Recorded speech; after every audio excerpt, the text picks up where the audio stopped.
on passe à toute autre chose. Quoique, on reste dans le monde des livres et des plaisirs et des cadeaux avec cette bande dessinée, Mathieu. Oui, alors ça s'appelle Le voleur d'amour. Alors je ne sais pas si vous aimez Dracula, les histoires de vampires. Alors cette histoire, elle devrait vous plaire. Si vous aimez un peu les histoires romantiques, pleines de souffle, c'est l'adaptation en bande dessinée d'un roman de Richard Malka. C'est un nom qui vous dit peut-être quelque chose, parce qu'on en parle plutôt dans l'actualité en général, puisque c'est un avocat célèbre. Il est notamment l'avocat de Charlie Hebdo.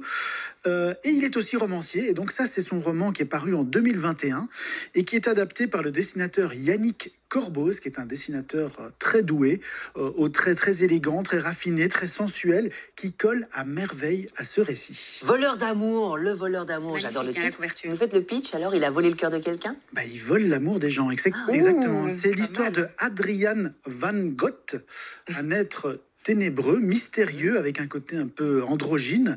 Alors il vit seul dans une demeure luxueuse à New York, entouré de livres, de tableaux, de souvenirs. Et s'il a choisi de s'isoler, c'est parce qu'il cache un terrible secret. En fait, il est né à Venise dans les années 1780. Donc c'est un monsieur qui a plus de 200 ans. Et il survit grâce à un pouvoir unique et monstrueux.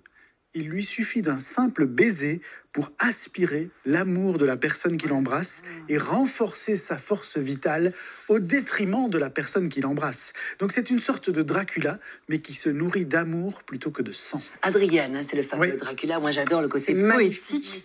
C'est un très, très bel ouvrage, un très beau, très bel objet. Et forcément, il va rencontrer quelqu'un qui va tout changer, non? C'est ça, parce qu'on se dit il aurait pu vivre comme ça pour toujours. Mais en fait, tout bascule lorsqu'il sauve une jeune femme qui s'apprête à sauter dans le vide depuis un pont à New York. Et en faisant la connaissance de cette jeune danseuse qui s'appelle Anna, il est persuadé de retrouver enfin Clélia, qui est la seule femme qu'il a jamais aimée. Donc c'était à Venise, quand il était adolescent. Mais la pauvre Clélia, elle s'était suicidée après avoir été embrassée par Adrian.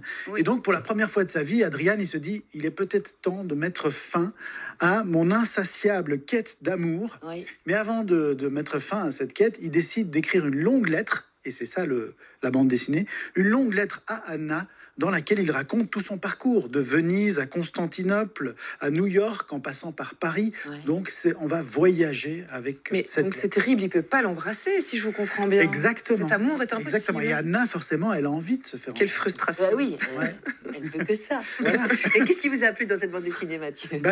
Non mais, quand on est amoureux, on a envie de s'embrasser. Surtout qu'il est quand même un peu fascinant, cet Adrien. Les gestes de passion. Voilà. Non, ce qui est vraiment génial dans cette bande dessinée, vous l'avez dit, c'est le graphisme. C'est un graphisme éblouissant qui nous fait rêver, qui nous fait voyager. Et puis, c'est aussi un magnifique objet. Regardez, c'est une BD très grand format, un format inhabituel, et donc qui permet vraiment d'admirer le dessin, le récit, l'ambiance, les personnages. C'est aussi un ouvrage ambitieux, puisqu'il fait 200 pages. Donc, clairement, je pense que c'est une bande dessinée qui va séduire les amateurs de dessin, les amateurs de récits un peu gothiques. Clairement, tous ceux qui aiment un peu la littérature fantastique, ça va leur plaire. En fait, on est dans une sorte de réinvention du mythe du vampire. C'est ça. Et qui nous interroge aussi sur la part d'ombre et de lumière qu'on a chacun à l'intérieur de nous, puisque cet Adrian, il est à la fois charmeur et à la fois, c'est un petit peu un monstre. Donc, on parle de Saint-Nicolas. Il y a quand même quelque chose à mentionner, c'est que c'est pas forcément un récit pour les enfants. Vous m'avez fait peur du lien. Parce que charmeur et monstre, et puis on parle de Saint-Nicolas. Non, il va pas faire le lien, ça c'est pas possible. Ici, on est plutôt dans un beau cadeau de Noël, plutôt qu'un cadeau de Saint-Nicolas. Exactement. Et puis moi, j'adore lire les quatrièmes de couverture. Cette nuit-là, j'ai connu l'amour et l'immortalité. J'ai su que je venais de me damner. Ma nouvelle vie pouvait débuter. Voilà. Et c'est là que ça commence. Merci beaucoup, Mathieu. Vous signez des articles sur age-bd.com avec vos bons conseils de lecture. Et ceci en fait partie. Le voleur d'amour aux éditions Glénat. Merci beaucoup, Mathieu.